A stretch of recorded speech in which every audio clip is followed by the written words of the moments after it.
요한복음 8장을 보겠습니다. 요한복음 8장 42절에서 47절.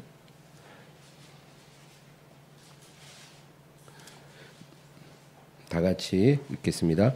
예수께서 이르시되 하나님이 너희 아버지였으면 너희가 나를 사랑하였으리니 이는 내가 하나님께로부터 나와서 왔음이라. 나는 스스로 온 것이 아니요 아버지께서 나를 보내신 것이니라. 어찌하여 내 말을 깨닫지 못하느냐? 이는 내 말을 들을 줄 알지 못함이로다. 너희는 너희 아비 마귀에게서 났으니 너희 아비의 욕심대로 너희도 행하고자 하느니라. 그는 처음부터 살인한 자요 진리가 그 속에 없으므로 진리에 서지 못하고 거짓을 말할 때마다 제 것으로 말하나니 이는 그가 거짓말쟁이요 거짓의 아비가 되었음이라. 내가 진리를 말하므로 너희 중에 누가 나를 죄로 책잡겠느냐? 내가 진리를 말하는데도 어찌하여 나를 믿지 아니하느냐? 하나님께 속한 자는 하나님의 말씀을 듣나니 너희가 듣지 아니함은 하나님께 속하지 아니하였음이로다. 아멘.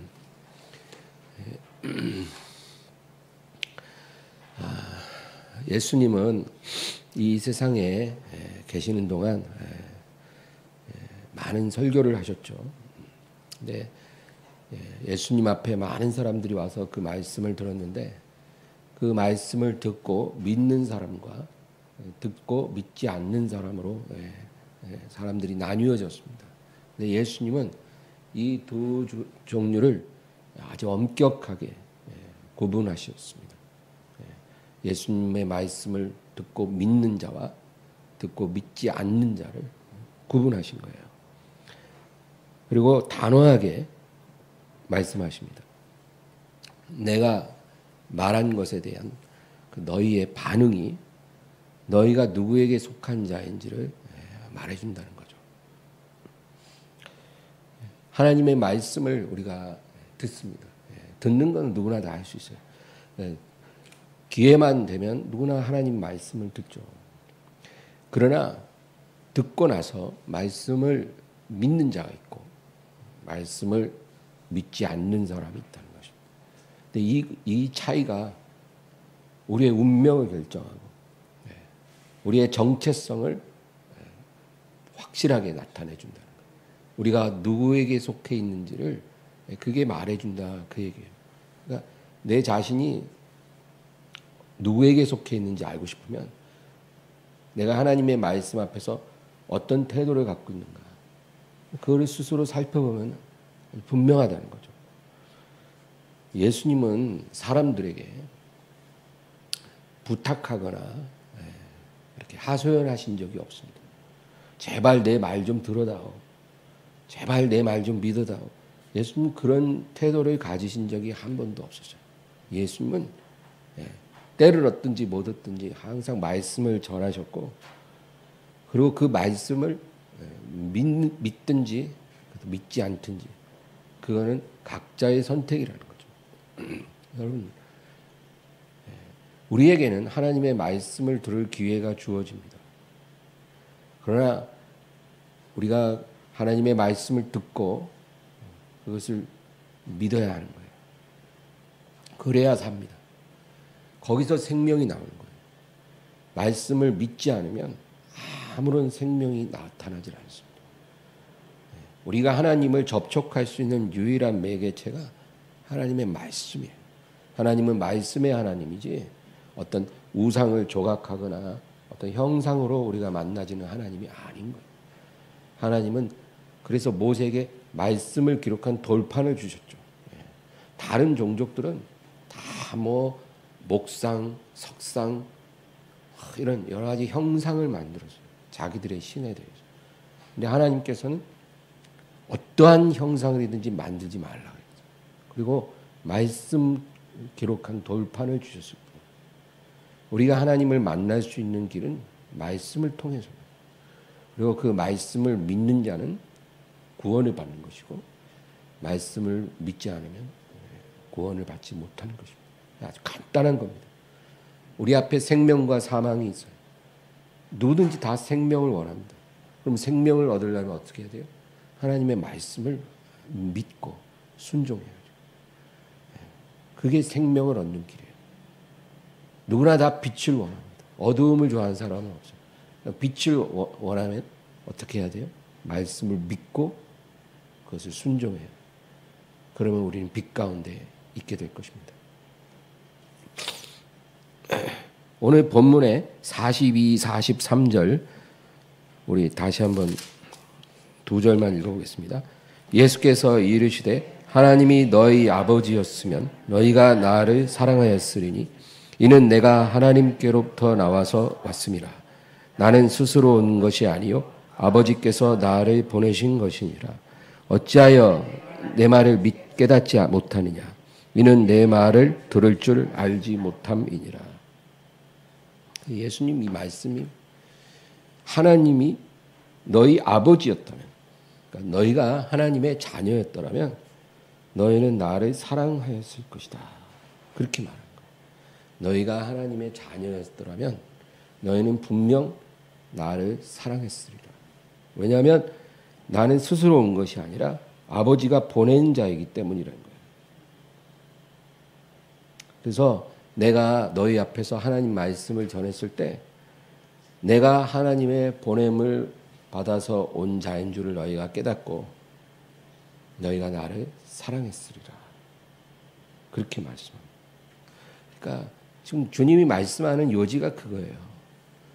너희가 하나님의 자녀였더라면 내 말을 듣고 믿었을 것이고 내가 하늘에서 보냄을 받은 자라는 걸 알았을 것이고 너희는 나를 사랑하고 나를 순종했을 것이다. 그러나 너희가 그렇지 않은 것을 보니 너희가 하나님께 속한 것이 아닌 것이다. 그렇게 말하는 거예요. 그러니까 그 말을 들으니까 더 화가 나는 거예요. 바리새인들. 여러분 겸손한 사람과 교만한 사람은요 말씀 앞에서 딱 갈라집니다. 뭐 아무리 뭐 표정이 온화하고 뭐 말을 온순하게 하고 그런 것이 우리를 나타내는 게 아닌 거예요.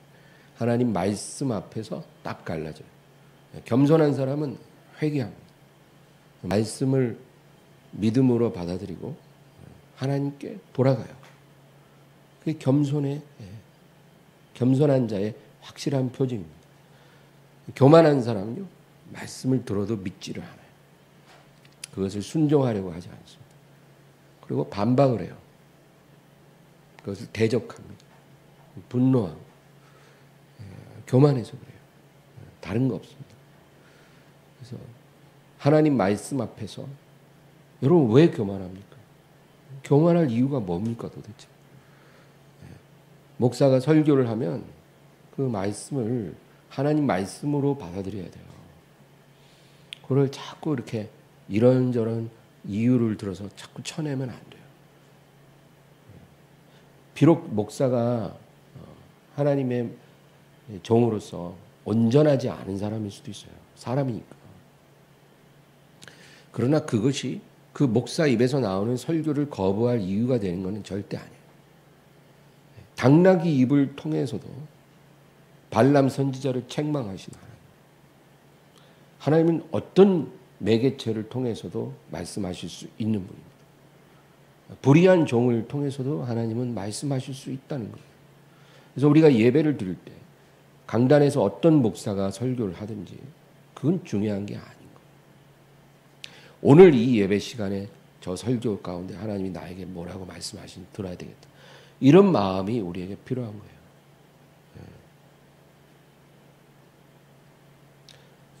그래서 우리가 설교를 듣든지 성경을 읽든지 하나님의 말씀 앞에서 내가 그 말씀 앞에 내가 무릎을 꿇고 그 귀를 기울인다. 이런 마음 자세가 반드시 필요한 거예요. 요즘은 성경 읽기가 너무 좋은 시대예요. 진짜 핸드폰을 통해서도 성경을 읽을 수 있어요. 어디서든지. 지하철에서도 읽을 수 있죠. 또 화장실에서도 읽을 수 있어요. 식사하다가도 혼자 혼밥할 때는 성경 읽을 수 있어요. 핸드폰. 귀로도 들을 수 있고 눈으로도 볼 수 있고 이렇게 좋은 시대에 여러분 우리가 말씀을 믿지 않는다면 예수님 말씀하셨죠. 마지막 날에 심판 날에 남방 여왕이 일어나 2세대 사람을 정죄하니 저는 솔로몬의 말을 듣기 위해 땅 끝에서 왔으면요. 솔로몬보다 더 큰 이가 여기 있으며 마지막 날에 니느웨 사람들이 일어나 2세대 사람을 정죄하리니 저는 요나의 전도를 듣고 회개할 거며 너희는 요나보다 큰 이가 전도를 해도 회개하지 아니했기 때문이다. 예수님 그랬잖아요. 오늘날 같이 이렇게 하나님 말씀을 온전하게 우리 손바닥 안에서 24시간 볼 수 있는 이 시대에 말씀을 읽지 않고 말씀을 믿지 않으면 여러분 그 정죄를 어떻게 피하겠습니까? 무서운 일이에요. 예수님 지금 문 앞에 서 계신데 성경에 관심이 없어요. 살아계신 하나님의 말씀을 사랑하지 않아요. 사람들이. 네. 지금 다 어디 가나 사람들이 이거 다 쳐다보고 있는데 성경 보는 사람 몇 없어요. 거의. 다 뭐 보냐면은 뭐 드라마 보고 스포츠 보고 뭐 여러 가지 동영상 보고 다 그래요. 하나님 말씀엔 관심이 없어요. 이런 세대가 어떻게 심판을 피하겠습니까? 그러나 저와 여러분은 어둠에 있지 않고 빛에 있습니다. 여러분 말씀에 따라서 살아기를 주의 이름으로 축원합니다. 그래서 우리가 복음서를 읽어보면 사람들이 예수님을 배척했습니다. 예수님을 배척했어요. 근데 그 이유가 뭘까요? 예수님이 기적을 행했기 때문에 예수님을 배척한 게 아닙니다. 여러분 기적은요 공격받지 않아요. 병자 고치고 귀신 쫓아내는데 누가 뭘 합니까? 오히려 막 사람들이 다 몰려와요. 예. 기적을 행해서 예수님이 배척받은 게 아니에요. 예수님은 그가 전하시는 말씀 때문에 배척을 받은 거예요. 그래서 그 말씀을 인하여 다 떠나고 예수님이 뭐라 그래요? 너희도 가려느냐? 다 떠나니까 12제자한테 물어보는 거예요. 너희도 가려느냐? 영생의 말씀이 죽게 있사온데 우리가 어디로 가겠습니까? 그렇잖아요. 그러니까 예수님을 떠나지 않고 남은 사람이 120명이거든요.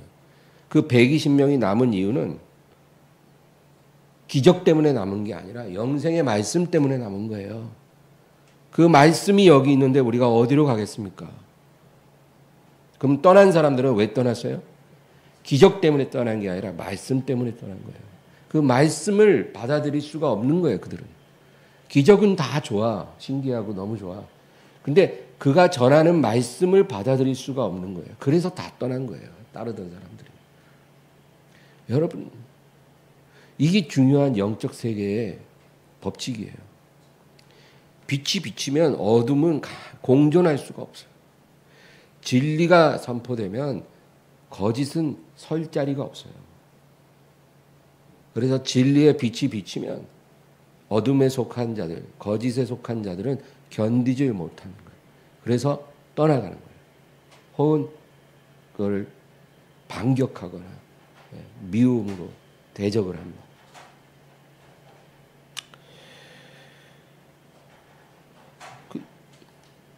40절 한번 볼까요? 그 위에 조금 올라가서 8장 40절 읽어보겠습니다. 지금 하나님께 들은 진리를 너희에게 말한 사람이 나를 죽이려 하는도다. 아브라함은 이렇게 하지 아니하였느니라. 지금 보세요. 이 사람들이 예수님의 죽이려고 해요. 예수님이 자기들한테 뭘 잘못했습니까?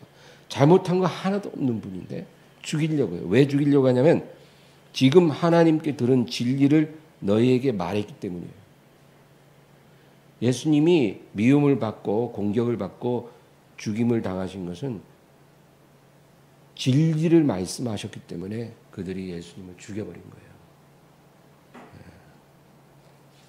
그러니까 우리가 예수님을 따라가게 되면 우리 안에 하나님의 말씀이 거하면 여러분 우리가 세상에 미움을 받는 게 그게 당연한 거예요.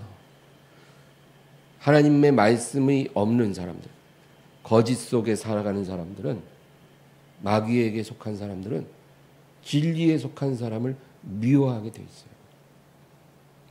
그러니까 사람들이 우리를 괜히 미워라 하고 괜히 해코지하고 못마땅해 하고 그런 걸 이상하게 생각하지 말아야 돼요. 그게 당연한 거예요. 그게 오히려 세상 사람들이 날 너무 좋아해요. 그러면 다시 한번 자기를 돌아볼 필요가 있어요. 뭐가 문제가 없는지.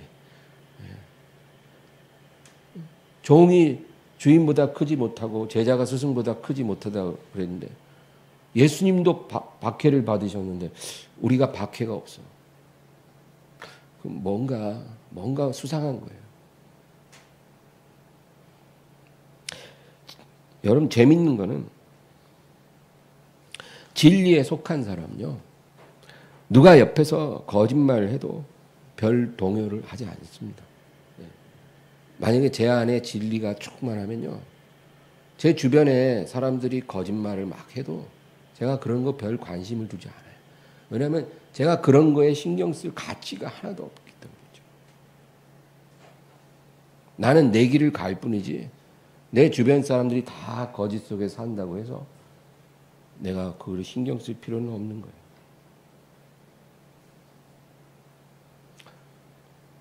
뭐 신천지 같은 이단이 나타나서 막 이상한 그런 미혹의 말을 하잖아요.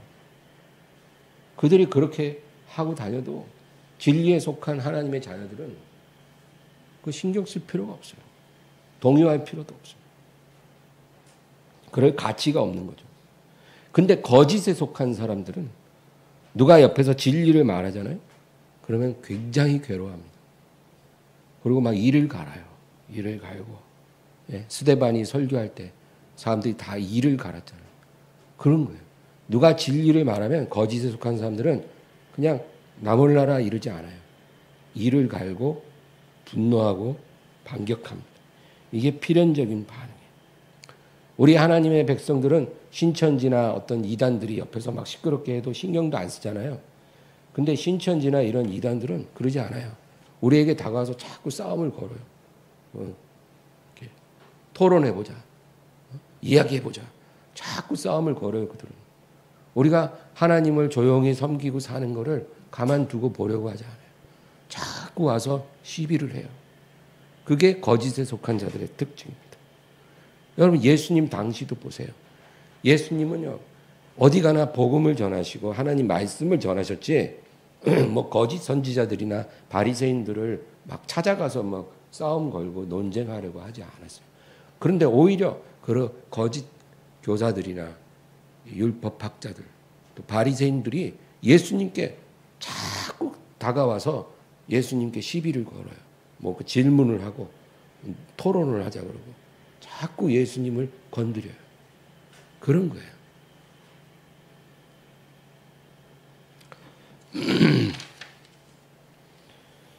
마귀는요, 우리가 갖고 있는 것을 빼앗아 가려고 합니다. 도둑질하는 자예요. 도적이에요. 근데 마귀가 훔쳐가고 싶은 게 뭘까요? 우리에게서. 우리의 재산일까요? 명예일까요? 그런 게 아닌 거예요. 마귀는 우리가 가진 진리를 빼앗고 싶어요. 우리에게만 있는 거. 하나님이 우리에게 주신 선물. 진리예요. 말씀이에요. 그거를 빼앗고 싶은 거예요. 그거 빼앗으면 다 뺏은 거예요. 우리는 그냥 무너질 수밖에 없어요. 아무것도 남는 게 없는 거예요. 우리는. 맛을 잃은 소금인 거예요. 그래서 진리를 빼앗기를 원하지. 그러면 강제로는 못 뺐잖아요. 어떻게 해요? 속이는 거예요. 여러 가지 미혹으로 속여요. 여러 가지 궤변이나 이단으로 속이고, 그리고 우리를 너무나 바쁘게 만들고 여러 가지 유혹을 던져줘서 우리가 진리를 버리게 만드는 거예요. 타협하게 만드는 거예요. 미혹되게 하는 거예요.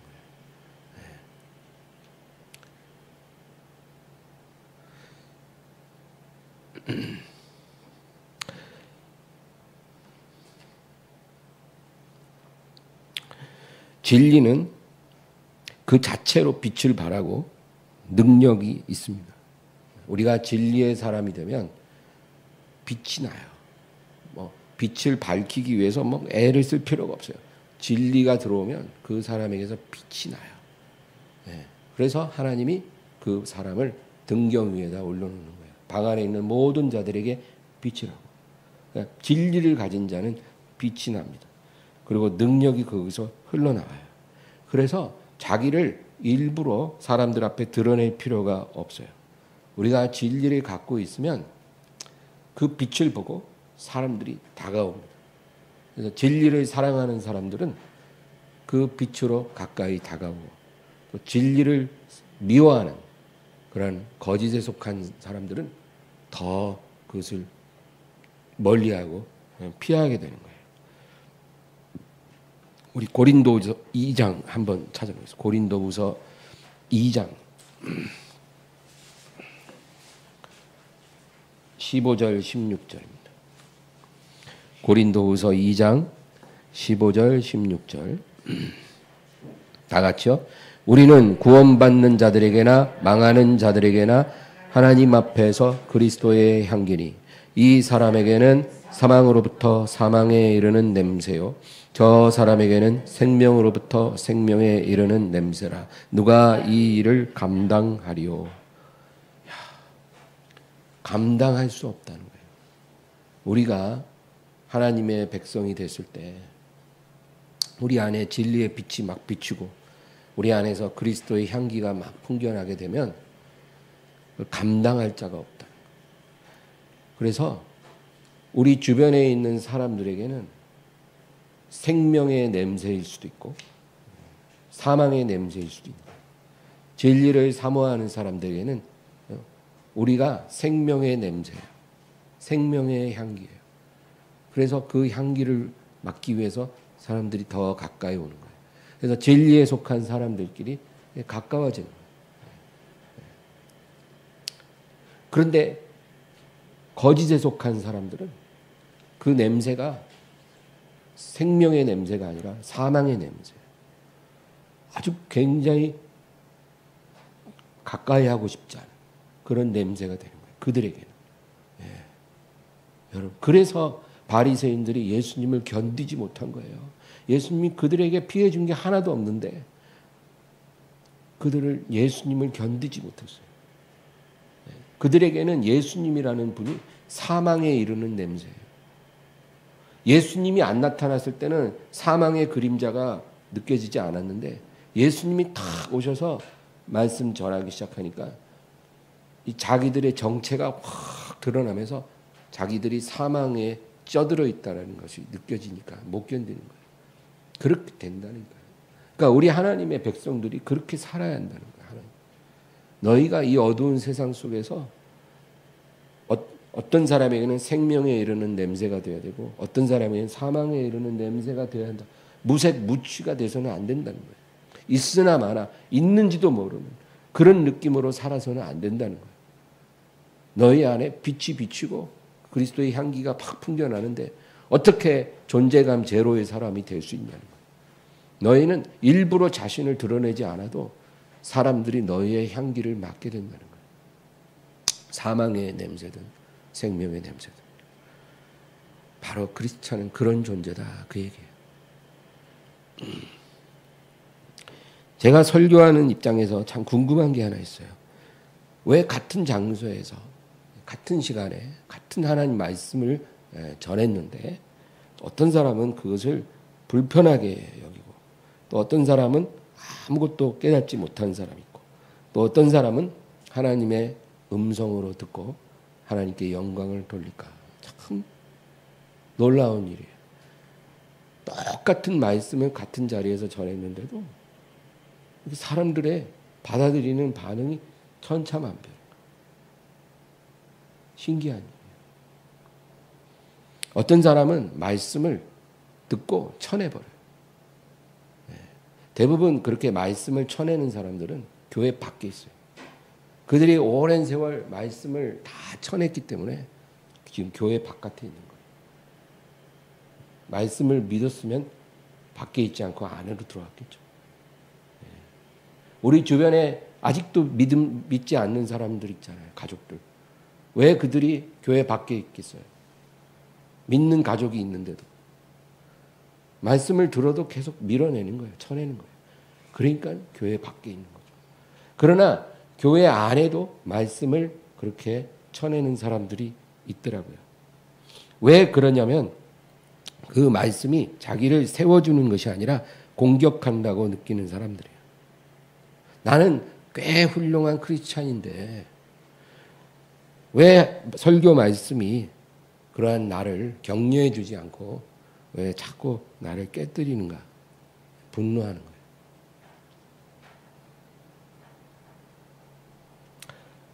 여러분, 하나님 말씀이 자기를 깨뜨리면 회개하면 되잖아요. 회개하면 얼마나 하나님이 그를 사랑하시겠어요. 근데 그러기보다는 분노를 하는 거예요. 나는 훌륭한 사람인데 나는 저런 말에 해당이 안 되는데 그러면 해당이 안 되는 것 같으면 마음이 편안해야죠. 근데 왜 분노하고 불편해합니까? 분노하고 불편하게 된다면 그것이 나에게 해당이 되는 거 아닐까요? 그러면은 회개해야죠. 많은 크리스찬들이 말씀을 귀로는 듣고 이해를 합니다. 귀로 듣고 이해를 하지만 그것이 마음까지 또 오지를 않아요. 머리로는 믿는데 마음으로 믿는 게 아닌 거예요. 여러분, 우리가 이 차이를 잘 분별해야 돼요. 머리로 믿는다는 것은 그 내용을 동의한다는 거예요. 아, 오늘 목사님 설교 내용, 다 아멘, 아멘. 머리로 그 내용을 동의하는 거예요. 다 옳은 말씀, 맞는 말씀. 근데 여러분, 이걸 믿는다고 말하는 게 아니에요. 머리로 믿는 건 믿는 게 아니에요. 그 머리로 믿은 것들이 마음까지 내려와줘야 돼요. 마음으로 믿는다는 것은 그 말씀을 그 내용만 동의하는 게 아니라 하나님의 음성으로 듣는 거예요. 하나님의 음성으로 듣고 내 인격으로 화답하는 거예요. 그게 마음으로 믿는 거예요. 그렇게 믿어야 그게 구원에 이르는 믿음이에요. 하나님이 인정하는 믿음이에요. 이런 믿음이 우리 안에 있어져야 우리의 삶에 생명의 역사가 나타나는 거예요. 예. 나는 믿는데 왜 내 삶에 아무 일도 안 일어나지라고 한다면 내가 마음으로 믿은 게 아니라 그냥 머리로만 동의한 거예요. 예. 설교 그렇게 많이 듣고 교회 왔다 갔다 하지만 머리로만 동의한 거지 마음으로 내 인격으로 화답한 일이 없는 거예요. 인격으로 말씀에 화답하게 되면 반드시 생명의 역사가 일어나게 돼 있어요. 하나님이 삶에 개입해 주세요. 그러니까 하나님의 손길이 느껴지고 숨결이 느껴지니까 신앙생활이 너무나 행복한 것이 되는 거예요. 이렇게 신앙을 가져야 되는 거예요. 제가 오늘 아침에 교회에 와서 기도하기 전에 성경을 읽고 매일 읽죠. 아침 저녁으로 하루에 2번 꼭 제가 성전에 와서 성경 읽고 기도를 하는데 오늘 아침에 이제 신명기 7장을 제가 묵상했어요. 신명기 7장 묵상하다가 제가 여러분 한번 신명기 7장을 보겠습니다. 신명기 7장 1절과 2절입니다. 1절과 2절 신명기 7장 1절과 2절 다 같이 있습니다. 네 하나님 여호와께서 너를 인도하사 내가 가서 차지할 땅으로 들이시고 내 앞에서 여러 민족 헷 족속과 기르가스 족속과 아모리 족속과 가나안 족속과 브리스 족속과 히위 족속과 여부수 족속 곧 너보다 많고 힘이 센 7 족속을 쫓아내실 때에 내 하나님 여호와께서 그들을 내게 넘겨 내게 치게 하시리니 그때 너는 그들을 진멸할 것이라. 그들과 어떤 언약도 하지 말 것이요 그들을 불쌍히 여기지도 말 것이며. 예. 저는 이 구절 특별히 2절을 읽으면서 하나님의 음성을 들었어요. 하나님의 음성을 듣고 제가 그 음성에 인격으로 화답하기로 결심했어요. 제가 오늘 아침에 묵상하다가 받은 주님의 음성은 뭐냐면은 네 하나님 여호와께서 그들을 너에게 넘겨 내게 치게 하시리니 그때 너는 그들을 진멸할 것이라. 그들과 어떤 언약도 하지 말 것이요 그들을 불쌍히 여기지도 말라. 여기서 보면 하나님이 이스라엘 백성에게 너희가 이제 요단강 건너가서 그 가나안 땅을 차지하고 있는 7 족속을 치게 될 텐데 그들을 칠 때 그들을 진멸하라 이제 이거죠. 진멸하라는 것은 사람은 남녀노소를 가리지 말고 다 죽이라는 거예요. 다 죽이라. 어떠한 사람도 살려두지 마라. 그 땅에 사는 그거예요. 그리고 그들과 언약도 어떤 언약도 맺지 말고, 그러니까 그들과 인격적인 교류를 하지 말라는 거죠. 다 죽이라는 거예요, 무조건. 그리고 불쌍히 여기지도 말라는 거예요. 예. 여러분, 하나님이 그렇게 명하신 거예요. 그 여자를 죽이거나, 그렇죠? 노약자들, 어린 아기들까지 죽이는 거예요. 그러니까 막상 그거를 여러분 생각해 보세요. 얼마나 불쌍해요. 막 갓난아기들 울고 있는데 그 아기들을 다 죽여야 돼요. 하나님 말씀대로. 어떤 사람은 구약 성경 읽다가 이런 부분을 읽다가 시험에 드는 사람도 봤어요. 그래서 자기는 믿음을 좀 가져보려고 성경을 읽다가 이런 거 보고 나는 이런 하나님을 도저히 믿을 수가 없어서 믿지 않기로 했습니다. 이러고 우리 엠마오 교회도 그런 분 한 분이 나왔다가 떠난 사람도 있어요. 그러니까 하나님 말씀이 걸림돌이 되는 거예요. 오히려. 근데 저는 이 본문을 읽으면서 주님의 음성으로 들리더라고요. 이 말씀은 그런 의미, 어떤 의미가 있냐면은 죄에 대한 하나님의 분명한 기준인 거예요. 이 가나안 땅을 살아가는 7 족속들은 하나님이 가증히 여기는 죄를 상징해요. 그래서 하나님의 백성들이 그 땅에 들어가서 그들과 섞이는 것을 하나님께서는 너무나 염려하시는 거예요. 그거는 마치 저와 여러분이 이 세상에서 살면서 세상의 더러운 죄와 이렇게 섞여서 사는 거와 똑같은 거예요. 근데 하나님께서는 그를 진멸하라는 거예요. 한 명도 살려두지 마라. 어떠한 언약도 맺지 말고 그들과 어떠한 교류도 하지 말고 불쌍히 여기지 마라. 그러니까 우리도 우리 삶에 어떠한 죄도 하나라도 남기면 안 되는 거예요. 내 삶에 죄를 하나라도 남겨놓지 말라는 거예요. 그거 하나를 남겨놓는 것이 얼마나 하나님 백성에게 치명적인 올무가 될지를 하나님이 아시는 거예요. 그래서 저는 오늘 이 신명기 7장 2절을 읽으면서 주님의 음성을 들었어요. 너의 삶 속에 내가 미워하는 죄를 하나라도 남기지 말라는 거예요. 진멸하라.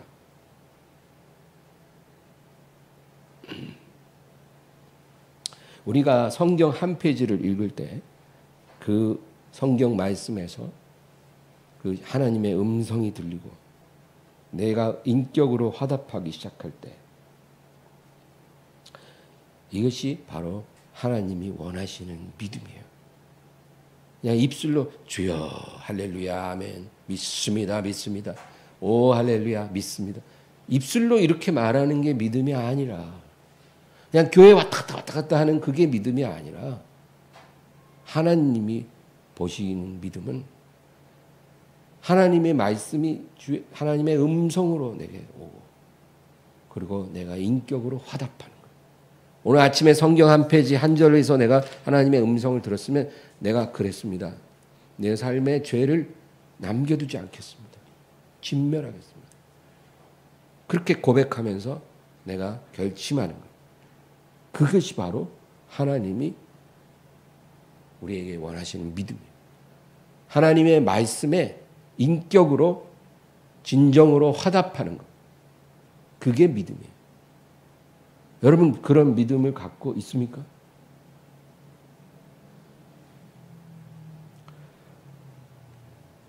그 믿음이 필요하다는 거예요. 하나님은 그런 믿음의 응답을 주셔요. 우리가 살면서 그냥 말씀 읽을 시간도 없고 말씀에 관심도 별로 없고 막 정신없이 살아가고 교회만 겨우 헐레벌떡 왔다 갔다 하고 그러면 여러분 그런 믿음으로는 우리가 하나님을 기쁘시게 할 수가 없어요. 그런 믿음으로 평생 신앙생활을 하고 끝내면 안 돼요. 우리가 성장해야 합니다. 말씀에 화답하는 믿음이 돼야 돼요. 그것도 매일매일 하나님 말씀 앞에 나가서 말씀을 듣고 믿음으로 화답하는 것. 그렇게 살기를 주의 이름으로 축원합니다. 오늘 본문 다시 돌아가서 요한복음 8장 44절 45절을 읽겠습니다. 너희는 너희 아비 마귀에게서 났으니 너희 아비의 욕심대로 너희도 행하고자 하느니라. 그는 처음부터 살인한 자요 진리가 그 속에 없으므로 진리에 서지 못하고 거짓을 말할 때마다 제 것으로 말하나니 이는 그가 거짓말쟁이요 거짓의 아비가 되었음이라. 내가 진리를 말함으로 너희가 나를 믿지 아니하는도다. 지금 예수님을 둘러싸고 있는 바리새인들에게 주님 뭐라 그러시냐면 너희는 거짓의 아비인 마귀의 자녀들이기 때문에 지금 진리를 증언하는 나를 믿을 수가 없는 것이다. 그렇게 말하는 거예요. 마귀의 자녀들은 진리의 말씀을 믿을 수도 없고 받을 수도 없어요. 지금 예수님이 그 말씀을 하시는 거예요. 그래서 하나님 말씀을 우리가 전하되 받지 않는다고 해서 너무 놀라지 말라는 거예요. 하나님 말씀을 받지 않는 것은 그들이 거짓의 아비 마귀에게 속했기 때문에. 그러나 하나님에 속한 사람들은 그것을 알아듣고 하나님의 음성으로 듣는 것입니다. 이것이 정말 천지차이예요. 천지차이. 우리 운명을 결정하는 겁니다. 전자는 지옥으로 가는 거고 후자는 하늘나라로 가는 거예요. 여러분 하나님의 말씀을 하나님의 음성으로 매일매일 듣고 응답하시기를 바랍니다. 그 다음에 46절 47절도 이어서 읽겠습니다. 너희 중에 누가 나를 죄로 책잡겠느냐. 내가 진리를 말하는데도 어찌하여 나를 믿지 아니하느냐. 하나님께 속한 자는 하나님의 말씀을 듣나니 너희가 듣지 아니함은 하나님께 속하지 아니하였음이로다. 예수님은 얼마나 하나님 말씀에 대해서 강조를 하시는지 몰라요. 하나님께 속한 자는 하나님의 말씀을 듣는다는 거예요. 너무나 명확한 기준입니다.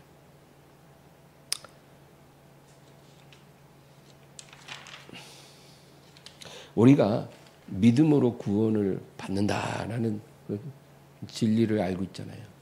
맞아요. 믿음으로 구원을 받는 거예요. 근데 이 믿음을 우리가 너무 안일하게 생각해서 문제인 거예요. 그냥 교회만 다니면 그게 믿음이라고 생각하는 거예요. 그냥 신앙 고백만 하면 그냥 믿음이 있다라고 우리가 생각하는 거예요. 그냥 내 머리로 내용에 동의하는 거지. 그거는 하나님이 요구하는 믿음이 아닌데 우리는 그거를 믿음이라고 생각하고 내가 이렇게 내 머리로 하나님 말씀에 동의를 하고 있으니까 나는 믿음이 있어 이렇게 생각하는 거예요. 근데 그렇게 생각하는 사람들 중에 거듭나지 않은 사람들이 너무너무 많죠. 여기서 믿음으로 우리가 구원을 받았다라고 할 때는 그 믿음은 여러분 믿음으로 이긴 자를 말하는 거예요. 지적으로 동의하는 믿음이 무슨 이기고 질 일이 뭐가 있어요? 하나님 말씀을 동의하는데 그게 뭐가 그렇게 어렵겠어요? 그거는 이긴 자의 믿음이 아니에요. 근데 우리를 구원하는 믿음은 이긴 자의 믿음이에요. 그래서 계시록에도 7교회 예수님이 하나같이 이기는 자는 내 하나님 나라에 모든 은혜를 내가 줄 것이다. 그렇게 매번 약속을 하시잖아요. 이 이기는 믿음이 우리를 구원하는 믿음이에요. 그럼 이기는 믿음이 뭐예요? 하나님의 말씀을 내 삶의 기준으로 지키는 자들이에요. 내 삶의 기준이 되는 거예요. 하나님의 말씀이. 내 생각의 기준, 내 의식의 기준, 내 삶의 기준이 되는 거예요. 하나님 말씀이. 그렇게 살아가는 사람들. 그러니까 말씀을 그냥 듣고 잊어버린 자가 아니라 말씀을 받아들여서 인격으로 화답하고 그리고 내 삶의 기준으로 삼아서 순종하는 거예요. 그 사람이 바로 이긴 자의 믿음을 가지고 있는 거예요. 여러분, 노아 얘기만 하고 마칠게요. 노아 시대, 노아와 그 가족들만 구원을 받았잖아요. 그렇죠? 네. 그때도 많은 사람들이 땅 위에 살고 있었는데 다 멸망받고 그 8가족만 구원을 받았어요. 그 8명의 노아의 가족들이 구원을 받은 이유는 여호와 하나님을 그들의 신으로 섬겼기 때문이 아니에요. 여호와 하나님을 신으로 모셨기 때문에 그들이 구원받은 게 아니고 하나님의 말씀을 삶의 기준으로 삼고 순종했기 때문에. 그냥 여호와 하나님 신을 딱 모시고 있다고 해서 구원받는 게 아니라는 거예요. 그런 믿음은 구원하는 믿음이 아니에요. 하나님의 말씀이 내게 임하고 그게 내 삶의 기준이 되어져야 돼요. 그게 나를 구원하는 믿음이에요. 그들은 곧 홍수 심판이 있을 거라는 하나님의 말씀을 믿었어요. 여러분, 그거 믿는 게 쉬운 일이겠냐고요. 홍수 심판이라는 건 듣도 보도 못한 일이잖아요. 근데 그런 일이 일어날 거라는 것을 하나님 말씀을 있는 그대로 믿었어요. 그리고 하나님이 명하신 그대로의 방주를 만들었어요. 그 거대한 방주, 축구장만한 사이즈예요. 그런 거대한 방주를 8명이 지으려면 50년 이상은 그거에만 매달려야 돼요. 근데 하나님이 정해준 그 치수 그대로, 그 재질 그대로, 그 방식 그대로 만들어야만 하는 거예요. 여러분, 근데 잔머리 잘 돌아가면 그대로 안 하고 적당히 좀 작게 만들어도 되지 않냐. 8명 들어가는데 뭐 이렇게 큰 배가 필요해. 이럴 수도 있잖아요. 근데 그렇게 안 하고 하나님이 말씀하신 그대로의 방주를 만들기 위해서 그들은 엄청난 수고와 인내를 견뎌야 했어요. 그리고 주변 마을 사람들이 구경하러 왔겠죠. 수십 년을 만드는데 그 뭘 하겠냐고요. 주변의 마을에서 다 구경 옵니다. 와가지고 조롱하고 그 가족들을 멸시하고 따돌리고 그래도 개의치 않는 그런 용기가 필요한 거예요. 남의 눈을 의식하지 않고 대다수의 사람들이 가는 길을 따라가지 않는 그런 결단력이 있어요. 이게 노아의 가족들에게 있어진 거예요. 이런 것들이 이긴 자의 믿음이 된다는 거예요. 하나님이 인정하는 믿음이에요. 심판이 있으리라는 것, 말씀을 그대로 믿고 방주를 지으라 하면 그대로 짓고 그리고 그 오랜 세월 어떠한 조롱과 괴롭힘과 멸시도 견뎌내는 그런 믿음. 그래서 그들이 구원을 받았다 그거예요. 오늘날 크리스찬들이 이런 믿음이 있나요? 별로 없어요. 그냥 어디 가서 이력서 쓰면 종교란에 기독교, 불교 뭐 이렇게 있으면 기독교에 체크. 그렇게는 해요. 자기가 크리스찬이라 이거예요. 종교 있니? 나 기독교야. 이렇게 말은 하고 하지만 살아가는 모습은 세상 사람과 똑같아요. 이런 믿음은 여러분 이긴 자의 믿음이 아니에요. 이런 믿음은 절대로 자기를 구원하지 못해요. 빨리 회개하고 온전한 믿음으로 돌아와야 하는 거예요. 한 여자가 어느 날 예수님께 목소리를 높여서 외쳐요. 당신을 뵌 태와 먹인 젖이 복이 있나이다. 당신 같은 위대한 선지자를 낳은 당신의 모친은 참으로 복 있는 사람입니다. 그렇게 말하니까 예수님 뭐라고 대답해요? 누가복음 11장에 보면 오히려 하나님의 말씀을 듣고 지키는 자가 복이 있느니라. 여러분 예수님 말씀을 한번 가만히 묵상해 보세요. 지금 이 여자가 뭐라고 외치냐면 당신을 동정녀의 몸으로 잉태하고 출산한 그 성모 마리아는 참으로 복된 여자라는 거예요. 그렇죠? 대단한 여자 아니에요? 성모 마리아가? 처녀의 몸으로 하나님의 아들을 잉태해서 이 세상에 낳았으니 얼마나 놀라운 그런 축복입니까? 대단하죠.